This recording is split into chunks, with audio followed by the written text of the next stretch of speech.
Warning. This program contains strong language, auditory violence, and mental nudity. It is intended only for mature audiences. Listener discretion is advised.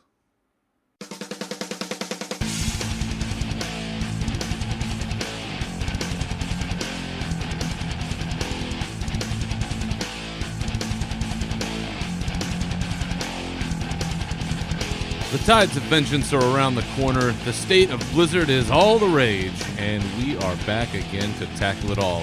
This is episode 42 of the Unshackled Fury podcast, your uncensored home for all things Warcraft. I'm your host, Berzerker, and with me, as always, is the Nitro to my Raw. He is Navox. Welcome back again, sir. Yeah, what's up, buddy? How was the, Thanksgiving. We didn't have a show after Thanksgiving. How was Thanksgiving? Thanksgiving, for anyone that follows me on Twitter and listened to this last episode, knows that I had the perfect Thanksgiving where the sweet potatoes had no nuts, the stuffing went in the bird, and oysters were none to be found. So it was perfect. No mishaps or anything like that. Nothing. That's good. There was one mishap with potatoes. There was a second batch of potatoes that needed to be made, but it was the day before, so it was okay. Crisis was averted. That's good. Practice potatoes.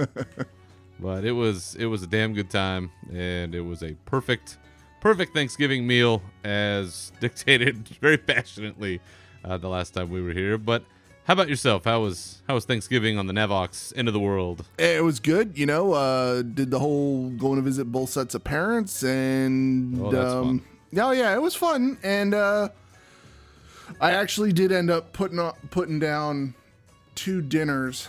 I didn't plan on it, and then we got to the house, and my father-in-law was like, "Oh, you guys aren't eating?" And I'm like, "Shit."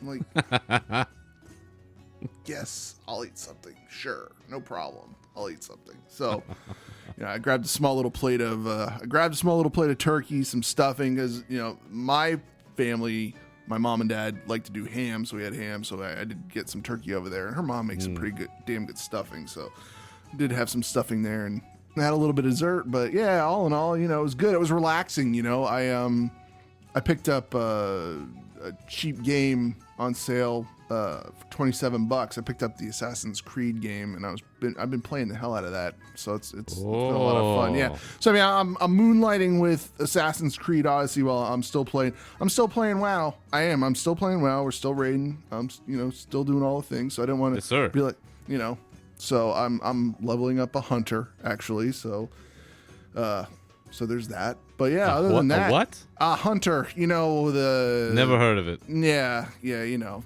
are those the ones with the things that pull stuff when they're not supposed to? Yeah, they're always at the top of the DPS chart. It seems like that green bar just sits up there in the number 1 and 2 spots. It drives me absolutely nuts.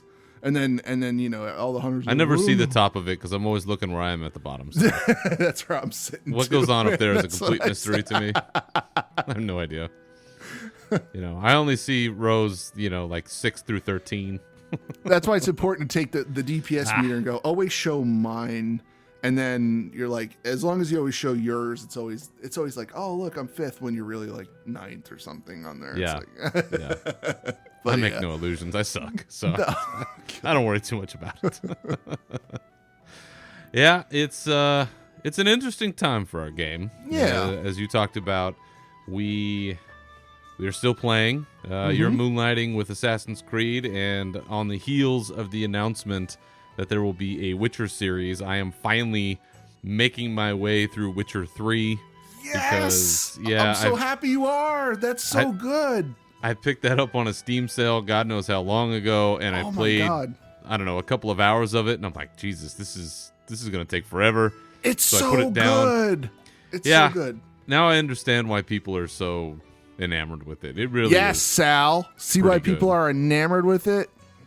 She's always busting on me for that. I love that game. And I do see where there is that aesthetic connection between, let's say, Drustvar and Gilneas and sort of the Witcher vibe. It's that medieval Gothic thing. So it's not necessarily a Witcher thing. It's a certain type a visual aesthetic that, comes in a variety of forms. Witcher 3 is a good form of that. And yeah, so I have also been moonlighting just a wee bit. But yeah, it's an interesting time for a game. We're going to talk a lot about this today, where there has been a lot of, I don't know if you want to call it community engagement, but a lot of conversation going on as of late. The community's engaged, yeah. Yeah. They're triggered, but yeah, they're engaged. And not just about the state of Warcraft, but also the state of Blizzard. There's been a lot of things coming out, a lot more than there has been to my memory.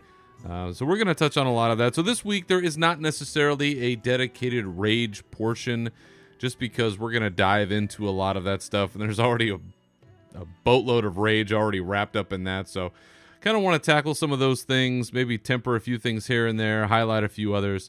But first, before all of that, we are coming in just about a week or so's time. A brand new patch, Tides of Vengeance, is on the way. So why don't we go ahead and jump into our news and start with some Tides of Vengeance prep.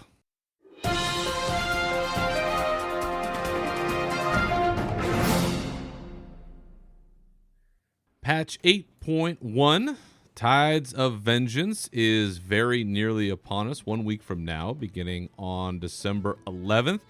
And this is a patch that I think a lot of people are anticipating for traditional reasons and maybe a few others, where this isn't just the continuation of the story, future raid down the line here and some other things, but a lot of people are looking at this patch as a course correction on a few of the items that people have been upset or commenting on, or choose your term.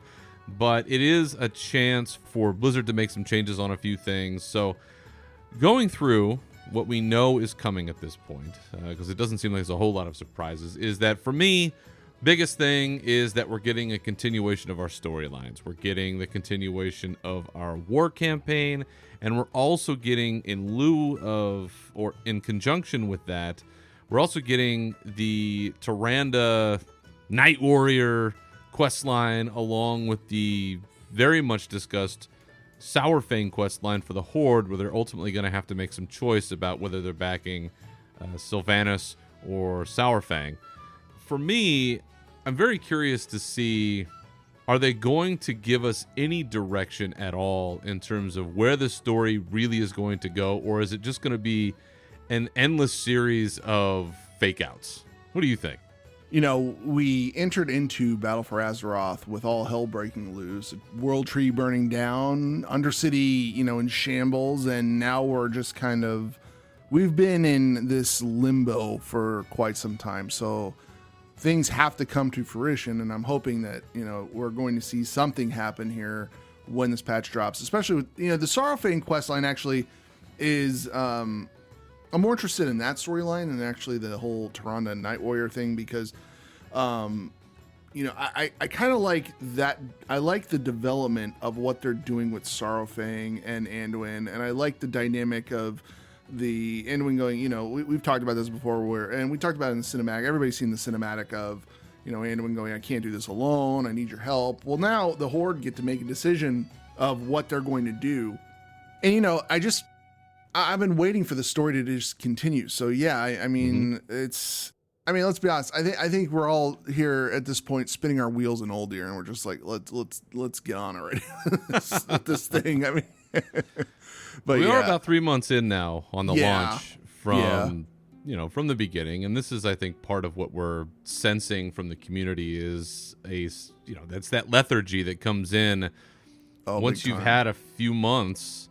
And this is, and here is where, and so I guess we can start getting into some of these things too, is there is always that time during a patch when things slow down. Mm-hmm. When you've done most of the things that you want to do, you've been grinding rep, you've been doing whatever it is that you need to do in your raid, you've been questing, you've been doing all these things. And there's kind of a little bit of downtime, whether it's a few weeks, a month, whatever it is. There is always that time. And I feel like, I don't know why, but I feel like this time around, it's like the volume has been turned up on people going, it's just boring now. I just don't have anything to do. There's just and it's always been that way. I mean, maybe I'm wrong. Maybe I'm looking at this through some set of glasses I'm not even aware that I'm wearing, but I feel like there has always been that initial rush of energy where there's all this stuff to do and you're on every night and you're doing all these things and you're banging it out, and then you accomplish some things that you need to accomplish. It starts to get a little old in the tooth or long in the tooth, and then you kind of, you log in for raids, you got a couple things going on.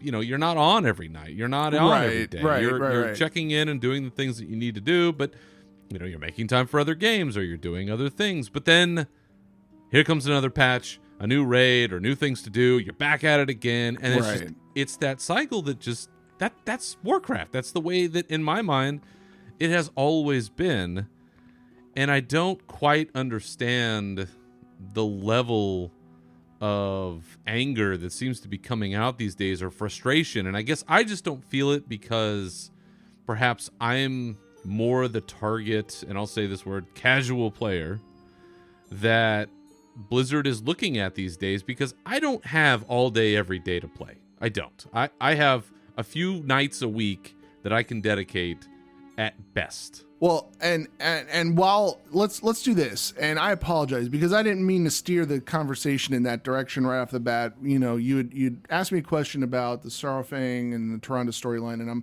I'm happy that to see what's coming out there, and we're going to bring up this whole discussion later on in the podcast. But let's, what you said it yourself. We're both. I think we're both. I'm a casual player as well. I am a very casual player. So while I'm not going to sit here with, like you said, rose-tinted, glasses or whatnot and sit here and say everything's great, I will say that I am still playing the game, and it's fitting more my style. But let's do because we had talked about this ahead of the show. We'll talk about that later on. We got a lot of awesome. You brought up a lot of awesome stuff here this week to talk about. And I think we should talk about the awesome stuff.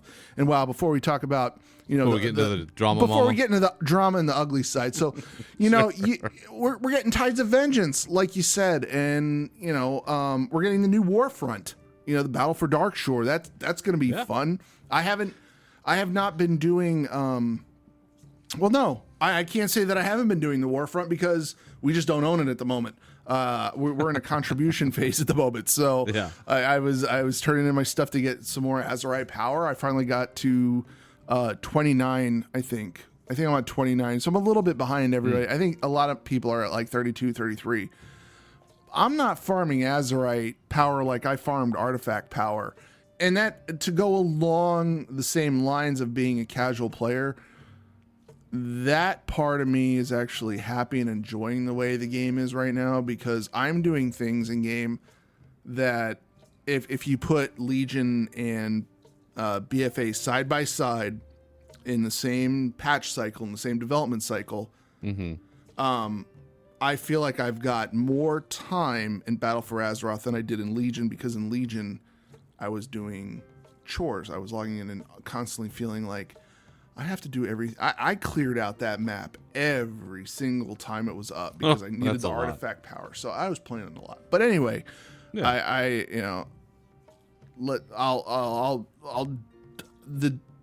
I derailed our conversation. I'll pull us back on the track, and we're going to start talking about how the Horde will start control of Darkshore, and the Alliance will gather. Yep. The efforts to attack first, and how do you feel about going to Darkshore and that whole thing? Well, they teased this back at BlizzCon, right, with that excellent cinematic. Now Furion is just wrecking house, and went straight up Jason Voorhees on a whole bunch of these Horde. So I'm loving that, and it makes sense from both a story perspective and from a gameplay perspective in my mind, where now you have Teldrassil is no longer on fire. They've put the fire out. It's just a smoking, hulking ruin at this point. And there is a battle that goes on there, as evidenced by the fact that there is a warfront there. And it's a chance for the Alliance to start striking back. You've just had Yeah. arguably the, what?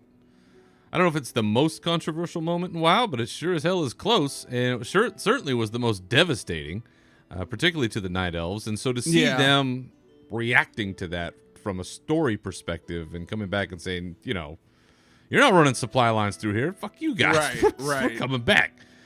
That makes a lot of sense. Plus, from a gameplay perspective, I like the war fronts, but kind of to the general sense of blasé, I want there to be more. And I'm glad that they're adding another one with more rares and more mounts and more the transmog. And it's back in old school. Wow, it's back, you know, I do like questing, and I roll alts and I play a lot of alts, and I think it's just because I'm drawn to the old school feel of World of Warcraft, of having the two the two areas, and you know, I love all the old school questing. So anything that brings us back to the old continents, I'm happy that they're doing that. So absolutely, hopefully we'll see it along the different expansions as well. So eventually, but you know, right now I'm just happy with things returning home, so to say. And not only are we going to be going back to Darkshore for the Warfront, just in the sense of doing the things that we know in doing a Warfront now that we've had some experience with it, they're going to be introducing what they call service medals, which are going to be another form of currency that, you know how it is with every expansion. We have whatever bullshit thing we got to gather to trade in for, some token we trade in for something. And it looks like the service medals are going to be the sort of token that we gather now from this Warfront, and we can turn them in for mounts and other good stuff. That's cool. And, again, it's an MMO. It's something that we're going to grind. It's something that it gives us a goal to work towards where, hey, I really love this thing. Like, I remember back in the old days of ICC when we used to go around and we would get these medals and we would turn them in at these grounds way up north, and they had all these mounts you could get, right? Yeah. I love that stuff. Being able to get all of those, and okay, I know I need this many and I can get this many per day, and even if I don't necessarily have to calculate it down to that level of a science, just knowing that it's out there and it's something that it's not just a random drop. I love random drops, and there is some excitement to it, but you're giving me options. Maybe there's something I can work towards if I want to. That's cool too. And I'm glad that they're introducing that. And again, it gives some life to the Warfront to keep it relevant. Yeah. Yeah, it does. Which is something that it's a comment that we see coming up quite a bit as well. I do something once or twice and then I'm done with it. Then what? Yep. So with this, it gives you some incentive to keep going. And I probably will end up playing a few more Darkshore Warfronts because of that. I'm not going to lie. Absolutely. I've not done as many Arathi ones as of late. I got a lot of the stuff out of there that I wanted to get. I got the awesome transmog that I wanted to have.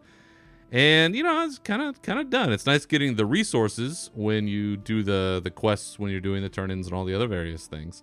But I like that we're continuing with story and gameplay together in the way that these Warfronts do for us. Mm-hmm. So coming in 8.1, getting all of that, I'm definitely looking forward to, along with the incursions, which will be new. And that's something where there will be zones where there's attacks going on. You're like blowing up an airship, and then there's other quests that you can complete where if you do like 4 quests in the zone where the invasion is happening, then you can get some higher level gear, I think. And there's incentive to be involved in those incursions. And again, from a story perspective, you're amplifying the war. There's more head-to-head action going on. It's not yet dialing it back down, which, it's kind of like that thing with the artifacts where we knew eventually the artifacts were going to go away. Oh, my God. Yeah. With the faction war, we know at some point it will end. Like, it has to, because that's the cyclical nature of the game. Yeah. But I'm glad that we're still seeing, we're still clashing. We're still right. banging away. We're still putting the war in Warcraft. Still putting the war in Warcraft, by God. But what's your take on these incursions? Do you think you're going to be seeking those out and jumping on them when you're in those 20-hour windows or whatever they are? Absolutely. I am. This is going to be the way I'll probably end up leveling my alts. I have so many alts I need to level, and this will be the way that I'm going to be doing it. So I have, let's see, I have 3 more warriors I have to level up. I have my hunter, my shaman, my druid, my rogue. So there's, I'm going to take all these guys and just put them in there whenever I can. And I think this will be a way, I think you'll see more people coming back and leveling alts through this method too. So people will be spending more time in game. And they are making leveling changes in 8.1 where they're reducing the experience required. They're adding, I think, an elixir that gives you additional percentage on, your XP that's gained, and a few other heirlooms. So 8.1 is very much being set up to say, hey, run your alts through, get some experience. They're also adding books, the flight path books. Oh, yeah. So you can get all the flight paths. You don't have to redo any of that stuff. So to your point, this next patch is very much being set up to encourage alt play, which, I don't do a lot of, but it's stuff like this that gets me to do it. Yeah.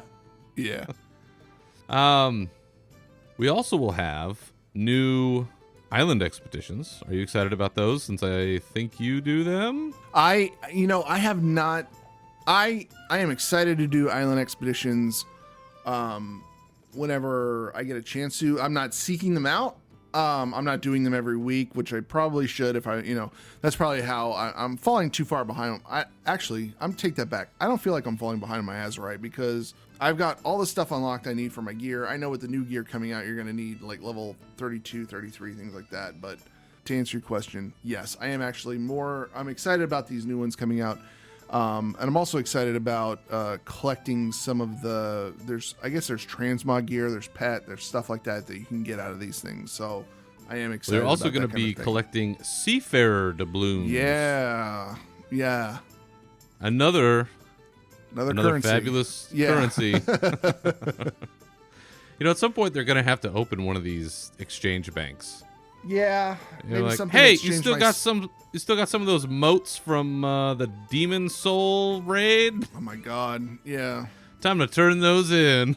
Something I could do with all that Sanguicell that's sitting in my bank right now too. That's so much of that stuff. Yeah. I think at some point that's being addressed. I don't know if that's necessarily. I don't think that's in this patch. Can be patient. I think that might be coming in the future, but yeah, that's I can be patient. If it is one fair criticism that I do agree with, is that for me, as a long time, the entire time I've been playing Warcraft, I've been a blacksmith.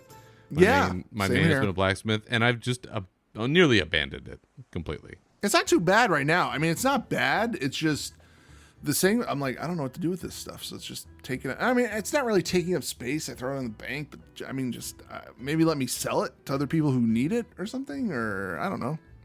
Yeah, they, again, back in the old days, you remember when we used to have like somebody on the server who had those 1 or 2 plans. You had to get the, red battle belt or belt of courage or whatever the damn thing was called in BC. There were like 2 guys on my server that had it. Yeah. And I remember when blacksmithing and all these professions were relevant, and it seems like, not to that level necessarily, but it would be kind of nice to do like a Lionheart executioner deal where I've got some big sword that I can craft on my own, and I just have to, save stuff up and work towards that goal. I would really enjoy seeing some of that come back, but I say that and then it's probably 50-50 of whether or not I'd actually do it, if I'm honest. But I'd like the option. You're right, exactly. So speaking of things that look pretty, the heritage armor is going to go live with the blood elves and the dwarves, and I know that your blood elf is ready to go, isn't it? No, but my dwarf is. So yes, I have a dwarf shaman, and he will be going. Is he after 120? He's not. So I'll level him up through incursions, and then I'll go get the heritage armor. So yeah, I think that the blood elf armor is pretty much what I think we assumed it would always look like, because that's been the classic look for them, but the dwarven heritage So armor. I mean, I know we've good. talked about it before, but holy crap, that's good. That looks so good. Yep. I mean, I might finish leveling my, another 100 levels for my paladin dwarf just to get that. That's not bad. 100 levels. Wow. 100 levels. You could just boost it. To 110, I suppose. No, right? I do have I still have a 100 and a 110 to use. You just need that, right? So you could boost to 110 or 100 if you enjoy. I like Legion. I wouldn't mind questing through Legion if you just want to if you want to spend your level 100 boost on it, and then go through, do all the quests, and then level through to 120 because you just need to be exalted with the dwarven. With Ironforge. Ironforge, yeah, right. So, Which, speaking of, going forward, there will now be account-wide reputation credit starting in 8.1. Yes. So yes. hand in hand with that, Quality you of will life have, stuff here. Yeah, more quality of life stuff in terms of your reputation, your related transmog stuff that we got going on. All of that is going to be unlocked, and it counts towards the 100 Exalted Reputations achievement. Right. So that will make something like what we just talked about with the dwarves. I assume that would be pretty much an automatic, because if you've quested at all at any point, you've achieved that. Right. I mean, Right. if you've gone through the game, especially as long as we have, that should just be automatic. So that'll be really nice. And in relation to reputation, you're also going to have, coming in 8.1, like we used to have in Legion, are those Paragon reputation rewards where you can continue to get rep with the factions that you've currently been working on, and once you get to a certain point, you'll get that cash, and there could be some sort of fancy mount in there. And I know that, like last time, there was that fantastic mount that should have been the warrior mount, the dragon that dropped out of the Stormheim deal, and that still was very hard to come by. So even if you're going after the Paragon rep rewards, I wouldn't necessarily hold my breath. That's something that you can continue to grind and do all those things on. But I wouldn't hold my breath that it's going to be a guarantee you'll get what you want out of that.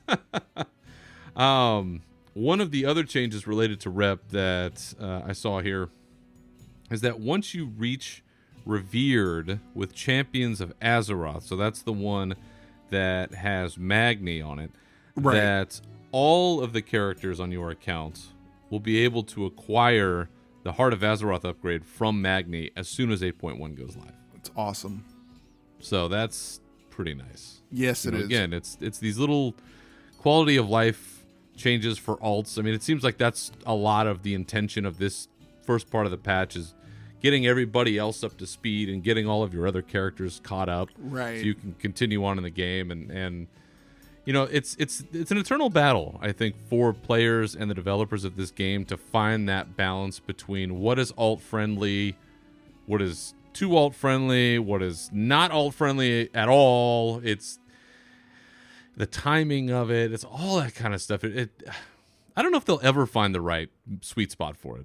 I actually feel like they're on the right track, and we'll talk about it later on in the episode. But I feel like they're on the right track right now, because, and I'm going to say this again. While I feel like I could sit here and say that I'm bored out of my mind, but, and again, I'm going to say this later on. On the flip side, I could say that, it's allotting me the time to do things that I would not normally be able to do with my time, because I'm busy on my main character grinding and grinding and grinding and grinding and grinding when, oh, hey, I can enjoy this game. The game feels stagnant to me because I'm only grinding on my main. Well, now I can play on an alt, change it up a little bit, and the game's different on a different class altogether. So it's a little more fun again. So, but again, I don't want to go down that road just yet. We'll, hit that point at some, but yeah, it's We'll be there in a minute. A lot of quality of life stuff coming, and I'm happy about it.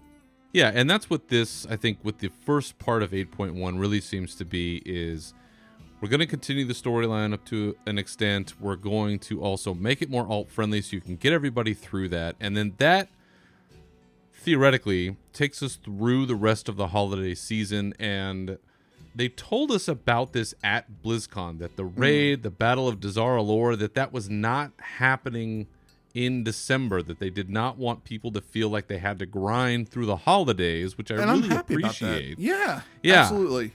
I've seen some people really just upset that this is not all happening at one time, and I guess I understand to a certain degree, but they told us about this already, so there shouldn't be any surprise by it. And I think it's actually I'm going to take them at their word. You could be cynical and say there's some other reason why they're spacing it out and gating it the way that they are, but I'm going to take them at their word. I appreciate the fact that they're not going to make me worry about raiding and doing all the stuff we got to do to get ready for a new raid during the holidays, because quite frankly, there's too much other shit going on.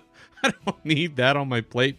And again, maybe that's because I'm the kind of targeted, more casual player that they're looking at these days. I don't know. But the Battle for Dazar'alor, the next raid, that split raid, that's not coming until sometime in January. And they haven't even told us yet when that's going to happen. So we still have time. So you will have at least a month, my guess, to go through this new storyline, to start getting some alts up. That's, for some people, that's plenty of time to get their alts leveled up, or at least get one or two going. At that time, we'll also get that next Azerite ring, which this patch that's about to happen is also going to be making some changes to the Azerite traits that we have, because they recognize that they're, underwhelming. And I've seen complaints about people saying, well, then it never should have gone live in the first place. Well, okay. I suppose that, they could have looked at them all and said, you know what, this doesn't feel quite right. But, we've said this before on the show, is that, you have to throw stuff at the wall and see what sticks. Right. And you're not always going to know. You can't always predict what people are going to enjoy or not enjoy. And I think that they try to go based off their best guess, what they are enjoying in-house, and then throwing it out to, the limited groups that play alpha or beta, which, you get what you get out of that. And then it goes to the larger group. And it's not always going to be perfect.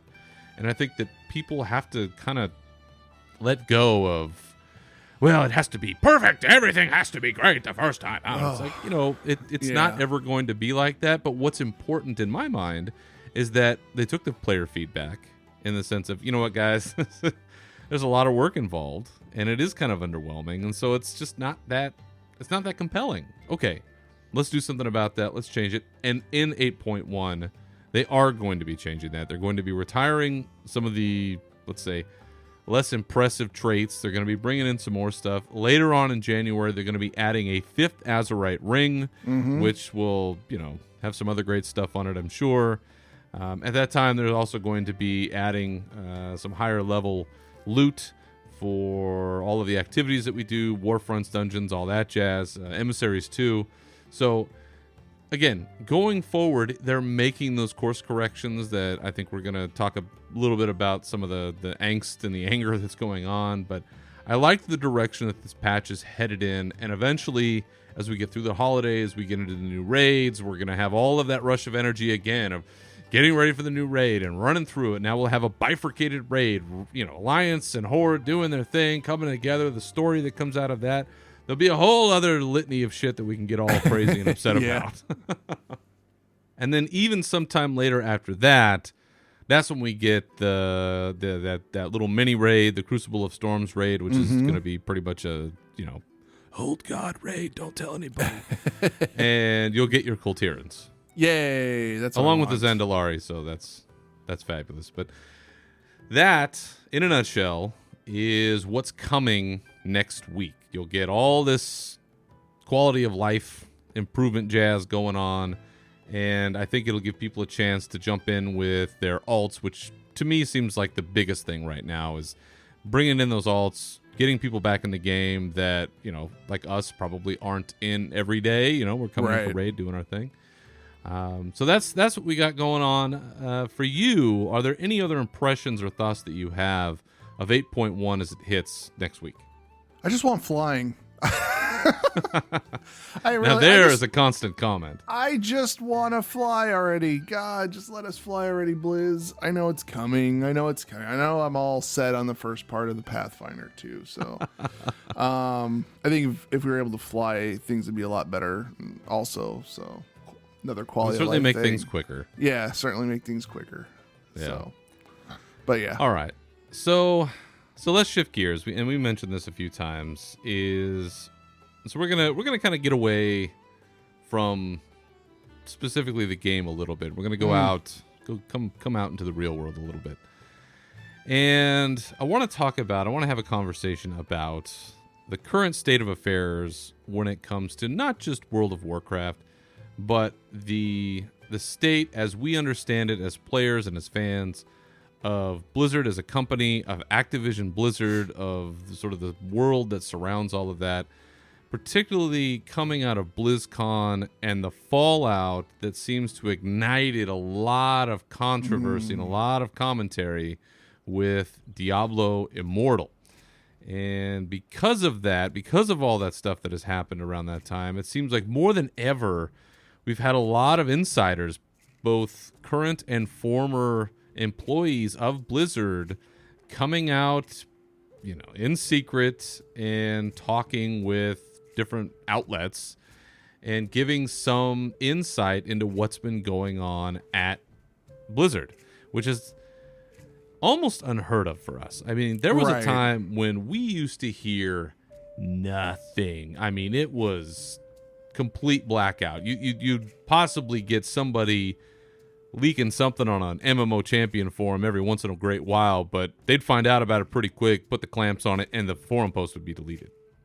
But now it seems you've got people coming out, not necessarily in droves, but you've got a lot more people speaking than ever before. And you've got a lot more information coming out than ever before. And before we get to Blizzard as a company, I just wanted to touch on real quick Warcraft in general, where I know you and I offline, we've talked about this quite a bit, is that you've had well-known streamers, other personalities, and folks sort of in the community really lamenting the content of Battle for Azeroth, and either that there just simply isn't enough, or that what is there is not meaningful in comparison to past expansions. So as you go through and you read these posts and you watch these videos and you go through all these things that you send me, where do you stand on these issues that you see?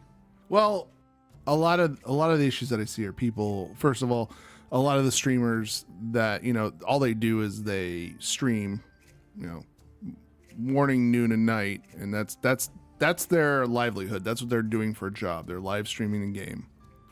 Now you've got a couple streamers. You have a couple people that stream that are very, very positive in the Warcraft community, and I'll go out on a limb here and say Towley is one of the people who is very, very positive in the community when he's playing World of Warcraft, and things like when he's just playing the game, he doesn't really come down on the game too much, and like you've said, the pendulum swings one way and then it swings the other way. It's always going to go back and forth, the ebb and flow of the game and the development and things like that.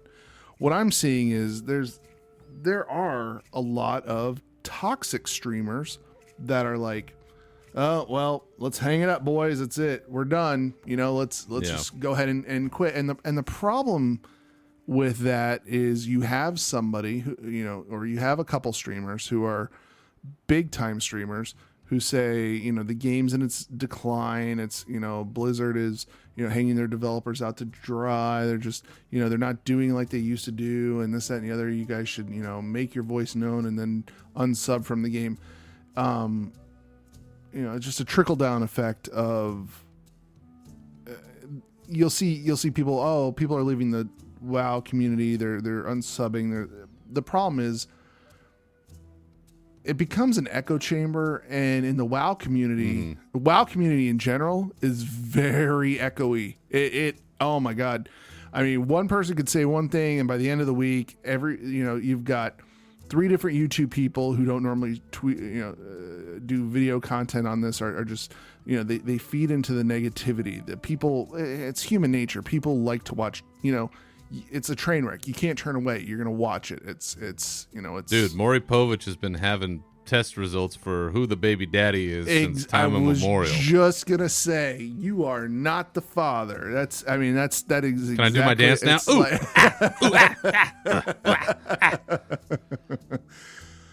But yeah, that's, here's what I'm going to say. And I'm going to pull the old man card here. I'm gonna pull the old man card here. Yeah, and we have some. Don't pull it too hard; you'll break something. We have some listeners that are closer to our age and older, and I can say that and we used to buy games, and they never had patches. We never had content updates. No. We played those games even if they had some broken mechanics, and god damn it, we walked uphill snow both ways just to finish the game, get off my lawn, things like that. Oh yeah, if you ever played the original Teenage Mutant Ninja Turtle game on Nintendo and you ever beat that thing, the only reason you beat it is because you had a fucking Game Genie. There was no other way to beat that game. It was impossible. And I don't know forums back then. That's so funny. It was just this game is hard as hell. It was hard. Yep. You get up to the Technodrome, you get in the Technodrome, you are a legend on your block. That's how that went. Yes, to your point. Please continue. But, when folks are happy with content, they're generally in-game playing the content. And when folks become upset or bored, they become more vocal, and they use an outlet. They use the WoW subreddit, they use the forums, they go out to Twitch, they go out to Twitter, and then it's just, for example, just take a look at the WoW subreddit. It's becoming like the most Isley of forums at this point. It is. They have great music? Oh no, that would be awesome. So, and what's odd. I actually get a kick out of reading some of these things because one, somebody will start off on a topic, like the topic will be Activision is ruining Blizzard, and then it'll just digress into something where they're like, I can't believe they're actually thinking about making Star Kart, which is they're assuming that Blizzard's going to make a kart style type of racer in a game, and I'm like, where did you guys come up with that? That's an awesome idea. Why don't you guys do that? I've been waiting for something else. But yeah, it's just, it's World of Warcraft. It's going to go back. It's going to go, it's back and forth. And right now you are, there was a transition. You had a transition happen, a lot of people switched positions. A lot of people left the organization, and now we still have the same developers, and we have some new developers, but it's a watch and wait type thing. I don't think it's I don't think we should be jumping to conclusions here on things. I think it's a watch and wait type thing. But that seems to be a lot of what's going on. And to your point, I mean, the internet in general is its own echo chamber. Yeah, something gets thrown out there, and there doesn't have to be truth. If people want to believe it, they will believe it, and there's a whole science behind all of that, which I'm not even going to pretend to try to understand here. Yeah. But that's that's a little bit of what we're dealing with here in a sense. I remember when in Legion, artifacts were not that popular, and now people call back on them like they were the greatest thing ever. Oh my god! Because I know they don't like the neck pieces, and so it's the Heart of Azeroth sucks.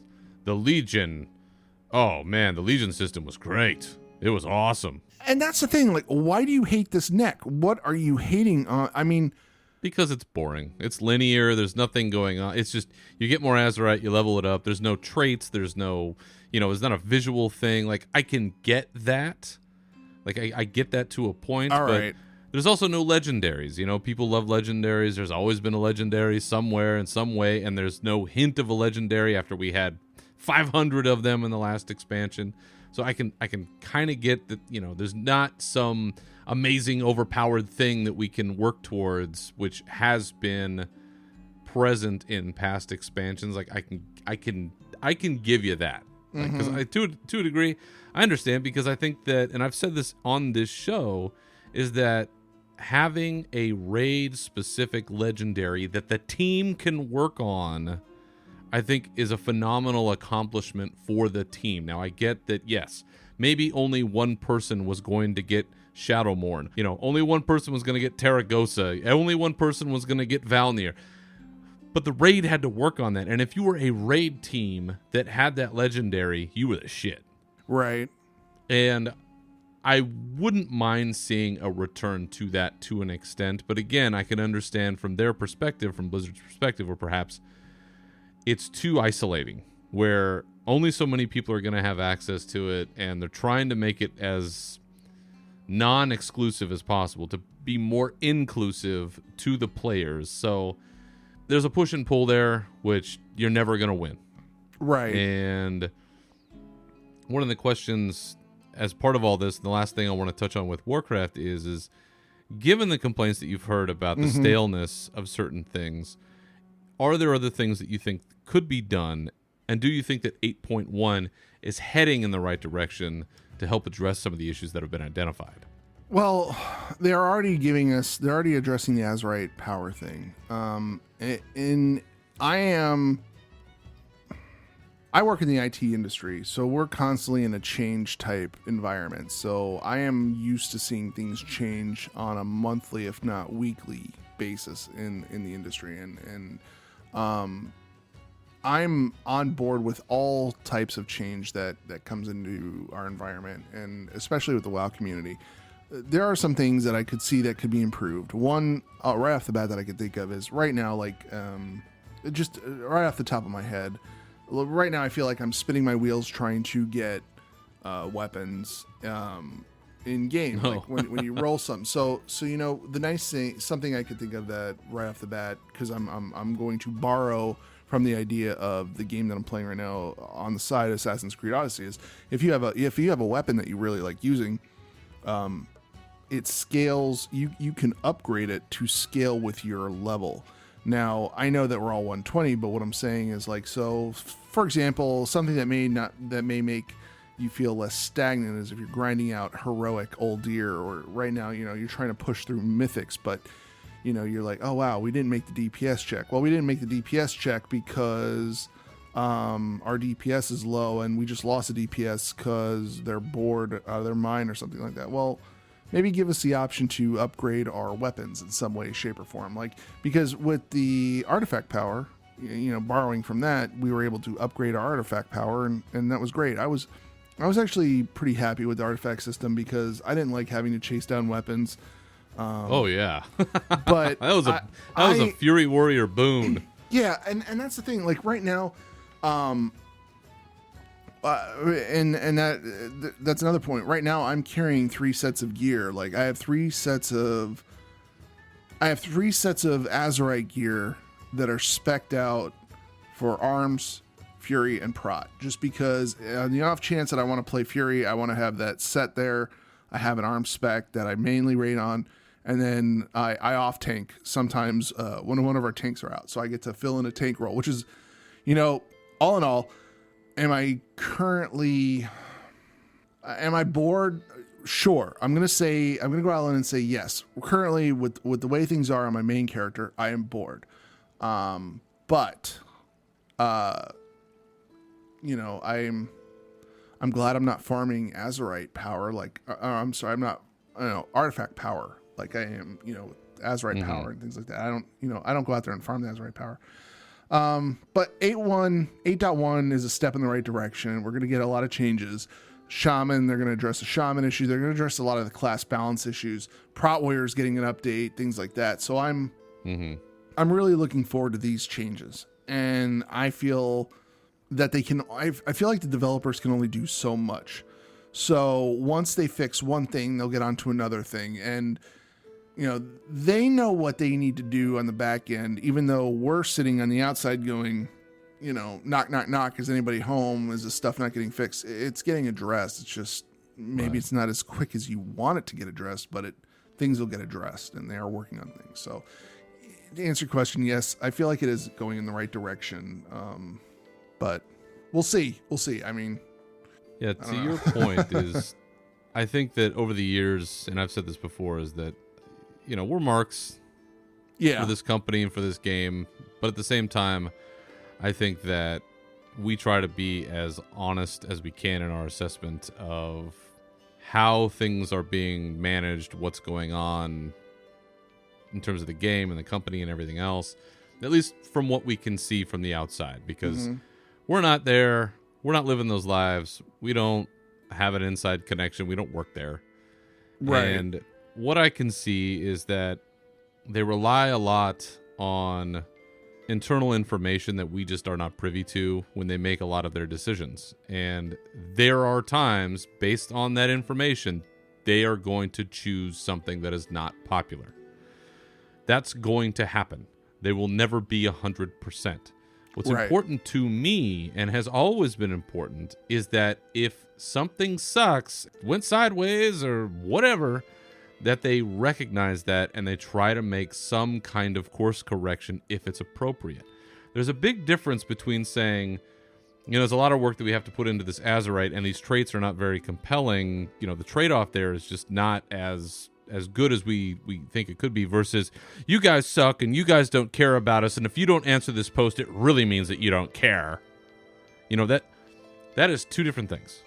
And it's important that they recognize the first and try to address that and ignore the second. Because if you come off like a whiny little bitch, you should get ignored. Mm-hmm. That behavior can never be rewarded. This is parenting 101. That's true. When you're throwing a tantrum, you get put in a corner and you get ignored. That's how it goes. And that I think is unfortunately what we see a lot, just in the internet in general. It's just a bunch of, unsupervised folks. And that's how it goes. But for me, I do think that 8.1, again, is heading in the right direction. They're making changes that we're going to see. Listen, we're going to see. When this expansion first came out, we both raved about it. And I said that this is easily one of the best expansions, with the caveat that we have to see how it goes. We have to see how the life of this plays out. And where there has been some backlash, they're trying to make corrections. And that's what's important to me, and that's what I want to see. And I do think that they're trying to make those corrections where they can. Now, outside of Warcraft, Blizzard as a whole, coming out of the Diablo Immortal, we'll call it a debacle, because whatever you think of it, the fallout from it was not great. No. You've had just a slew of people coming out, both current and former employees, sharing pretty inside, deep, secret stuff about what's been going on at Blizzard, projects that they're working on. They talked a lot about in a Kotaku article entitled The Past, Present, and Future of Diablo, which I highly recommend people read, because not only does it touch on Diablo, but it talks a lot about the state of the company, at least according to the anonymous sources that were spoken to. I, for one, was very disappointed, although this was not, you could probably suss out that this happened, was that the second expansion for Diablo 3 was canceled before Reaper of Souls even came out, according to this article, which that's really disappointing, because to their point, Reaper was good. I think they did make a lot of course corrections. Again, Blizzard trying to make course corrections when shit goes sideways. And we never got a completion of the story that was being told. And so I know I always feel a little robbed about that. You also had some potential fallout from what happened with Titan and the millions of dollars and the near decade of time that was spent trying to develop it. And it ended up not working out. Yes, they resurrected parts of it to create Overwatch, which is, in my opinion, and I think the opinion of many people, a huge success. Yeah. I still would have liked to have known what Titan was. I would have liked to have known what it was in general. Were they trying to go with StarCraft Online, something like that? It was we've heard bits and pieces about what it was, where in the daytime you'd be one thing and the nighttime you'd be something else. There was some profession stuff going on, and it was kind of, I think it was supposed to be like an FPS sort of thing, and they haven't really been that specific about it. You hear these bits and pieces of it, but what I'm hoping is that at a future BlizzCon they'll have a panel about it and say, here's what Titan was going to be. Here's a retrospective, just to kind of give you guys an idea of what it was. Maybe not. They don't really share a lot of information about canceled projects in general, but maybe because of the nature of this one and how well known it ended up being, that could be something. But as part of all of this deluge of people coming out and talking, we had one event that popped up that really stirred the pot. Was a former Diablo dev by the name of David Brevik was, by the admission of the people on the stream, was drunk on Twitch and started making a bunch of statements about Activision Blizzard and about how the profit-sharing model had been eliminated or changed, how he insinuated that Activision had been responsible for booting Mike Morhaime. And then, it says, well, we don't know this for sure. We don't know this for sure. It's all a guess, but you could see how it was happening. But, of course, people took that as the gospel truth. Right. And, it just fanned the flames even further. And you put that in conjunction with this Kotaku article, which talked about how in the spring of this year, there was what they call a battle plan meeting. So apparently every year they have a battle plan, quote-unquote, meeting at Blizzard to talk about, okay, what are their goals? What are they working on? What's the lay of the land? And the thing that was brought up that they talked about specifically was cost cutting, which is not something that had been a Blizzard issue in the past. Was that, they're very big on creature comforts. You see the whole Blizz Life thing going on. Right. They've got this amazing cafeteria and they've got all these amenities and all this stuff. And how for the first time people are talking about what they believe is the Activision influence, and we've talked about this on the show before, is what is that influence where it seems like Blizzard has been left on its own, having its own campus in Irvine. They're not, I think, in Santa Monica where Activision is. They've been kept separate, but now kind of the insinuation is well, Blizzard's monthly active users, that number has flatlined.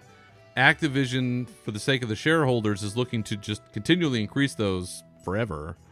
And with Blizzard not performing at the level that I guess somebody wants, that now you're having these changes where your profit-sharing models are changing. Your pay is not necessarily keeping pace with industry standard. And one of the things that they talked about was how, yes, Blizzard is in Irvine, which is in Orange County, California, which is one of the most expensive places to live anywhere. Right. And as somebody who has lived most of his life in California, I can attest how expensive it is, yes, to live in this state.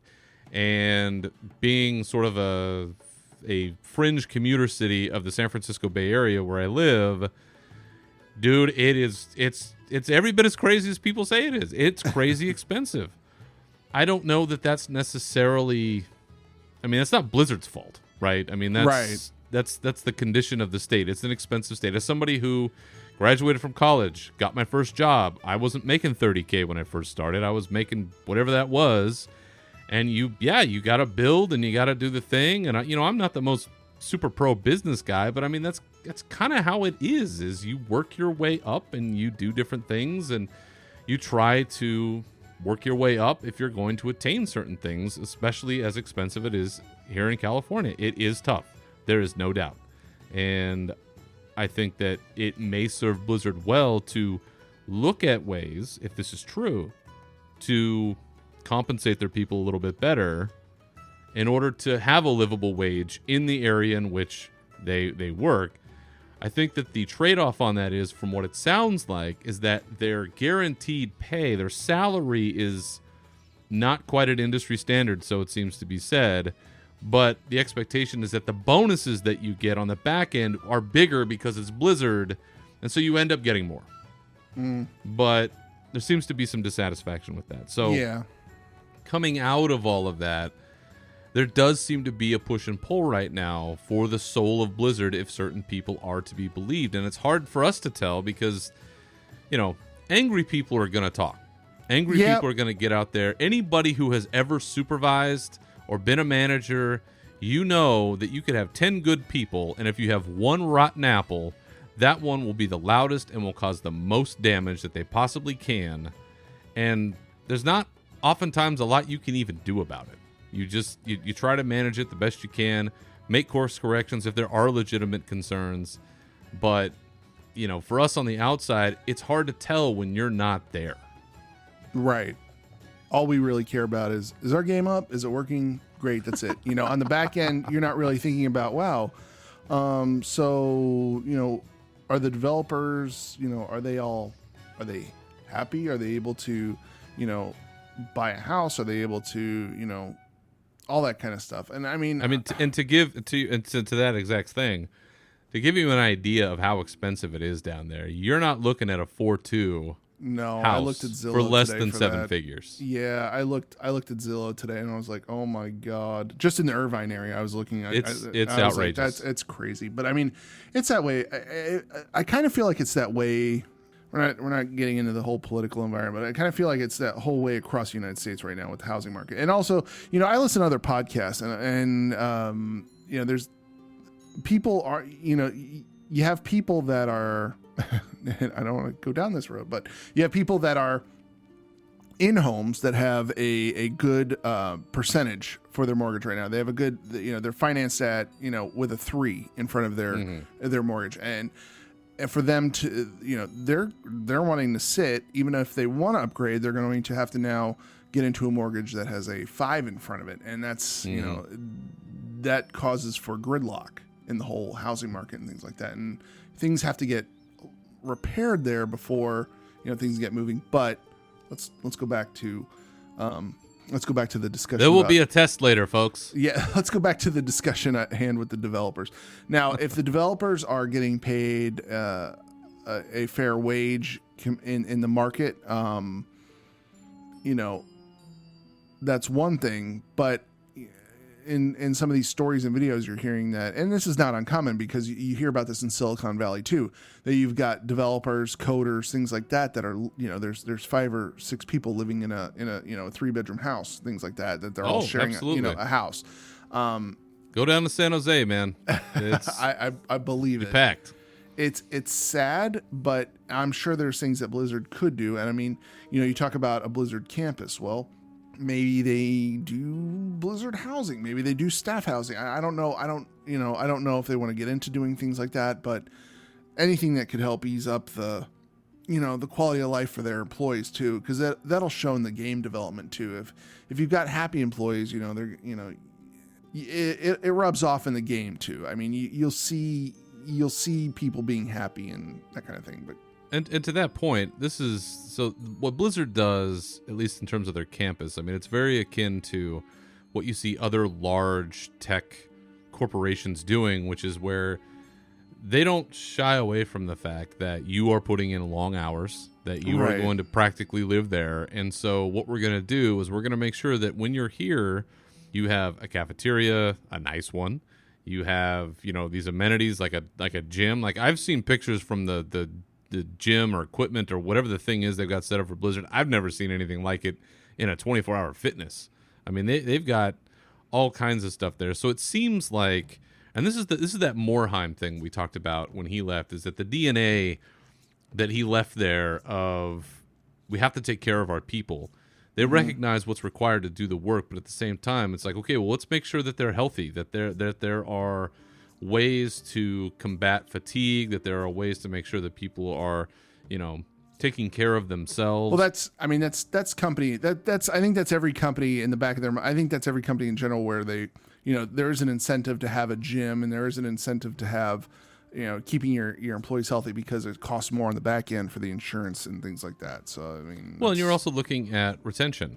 Yeah, because retention is a huge issue. I don't care where you work, retention is a big deal. Because it absolutely is. To train anyone on anything, and I don't care what job it is, it takes a long time to get people up to speed to replace an existing employee. Absolutely. And so it only benefits them. And if it's true to hear that, at least from one of these videos that we watched and somebody from Blizzard talking about how there are employees who are living out of their cars. I don't know the specifics of what's going on there, but that is a shame. That is a shame. Yeah. And if there are situations like that, I would hope that a company with the resources and the progressive-minded thinking when it comes to humanity that Blizzard pretends to have, that there are things that they can do for folks like that. And I don't know whether or not, again, this is all hearsay. Right. We're getting right. this like fifth hand at this point, but it does speak a lot to the industry in itself, because and we know that working in the games industry sounds like it sucks. It really does. It sounds like it sucks. Like at first you're like, man, I want to go develop video games. Then later on in life you're like, no, I'm good. Like, look what happened to Telltale Games. That's right down the road from my house, North Bay area, and they just shut them down overnight. I mean, they were working on those Walking Dead games. They were working on those other games. Kept on a skeleton crew, I think, to finish off a couple things, but they basically closed them down overnight. They had hired new people like that week. People had relocated from across the country and just, whoop, you're out. I was going to say, it's a big step for people that want to go work out there, because, you've got, and if you want to work in the game industry, you have to go out west, it seems, because the only thing on the East Coast, I believe, and maybe I'm wrong on this, is Bethesda, and they're the only people that are on the East Coast, I believe, and everybody else is out west. And to go out in Austin, right? Isn't Austin? Austin's another big one coming, and Blizzard actually does have a headquarters in is it Austin or is Houston? Yeah, where they have it's Austin where they have it. Mm-hmm. Yeah, so they're there as well. Yeah, I don't know. I have nothing. I really have nothing, because I'm not, I can't really speak on it because I'm not in their shoes, and but it's sad, like you said, to hear that somebody's, that there's some people living out of their car there, and they're putting in all that time and effort in a game that we like to play. So it kind of depends on the lens through which you look. Yeah. In that. And I'm not saying whether or not I agree with this, but there are some where it's the whole rags to riches story, right? Where And I'm going to use this example that I can think of having been a lifelong and still am pro wrestling fan, and you hear all these stories about guys that slept in their cars and ate potatoes and went to, train, and then they did this, and then they did. I mean, The Rock tells a story all the time about how he only had $7 to his name at one time, and then he was, now he's kicking ass worldwide. And there are some stories like that. Like, I remember when I first started out of college and I was getting my first job. I mean, man, it was paycheck to paycheck. And that's how it went. And that's how it is for a lot of folks. Now, you hope that if you work for a company for an extended period of time, that they're compensating you appropriately, that you're getting, wage increases based on movement in company, longevity, your inflation costs, cost of living, all that stuff. Are those things being responsibly taken care of? And, you hope so. But at the end of the day, it just feels like more so now than ever, the insider information is coming out of Blizzard like we've never seen before. Yeah. And I hope that if there are course corrections that are being identified that are legitimate, that can be addressed, that they do so. And that they do it in a way that maintains that Blizzard spirit that I think we talk about so much, where it does feel like a battle for the soul of the company of, are we in the business of making money for our shareholders more than are we about having a company that values its core values that are out there at the base of a statue that everyone has seen a million times. Yeah, and then, it makes you think, like, everybody cries about, man, everybody's crying about, I want player housing. Well, the developers want developer housing. Like, that's real sad. It's like, oh, God. Yeah. It's something that I think with all of the information that's been coming out about it, it's something that you and I, I'm sure, will keep our eye on and we'll continue to talk about on this show. I have faith that Blizzard will try to balance what they can, understanding that, it is a business and money has to be made or shit's going to happen, because unfortunately that's just how it goes. But I hope that if there are things that are going sideways that can be corrected, that they take appropriate action to do so. Because, to your point, good employees, happy employees will result in better product and happier gameplay, happier player base, all that stuff. And I think that it's no secret for us to say that, we've talked about on this show many times about how the people who make this game are human beings, and the people that are on the other side of these screen names and everything else, those are real people. And for all of the time and effort and love that they put into the things that we enjoy, that they too should be taken care of. So I hope that they can find the right balance between doing what they need to do business wise and making sure that, you know, people are treated appropriately. So, all right. Well, it is an interesting time for us in World of Warcraft, for us as Blizzard fans. And I think that I still think that the future is bright. We're going to have one more show this year after the launch of Tides of Vengeance, so we'll get a chance to talk about what our first impressions are of the patch and everything that's going on with that, and that'll be sort of our holiday show. We will also have, hopefully at the beginning of next year, something good for you guys coming musically, and I think we've teased a little bit about that on Twitter with some stuff that we're working on, and I hope that starting next year or early next year we'll have a very interesting interview for you with somebody that you may not know, but somebody you'll get to know, and how he's working on some stuff for us. So I think that'll do it for this episode, unless you've got anything else you'd like to add, sir. I got nothing else to add. No, we're good. All right.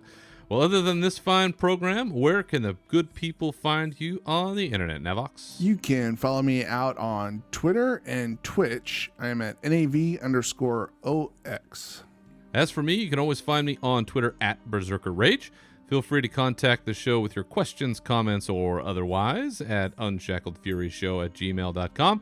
And you can find this show on SoundCloud, iTunes, Stitcher, Google Play, Spotify, wherever you get your podcasts. Look for us. And tell your friends. Tell your people. Spread the word. Spread the word of rage. So once again, thank you for listening. Remember to keep your swords wet and your banners high. And we'll catch you next time. Farewell.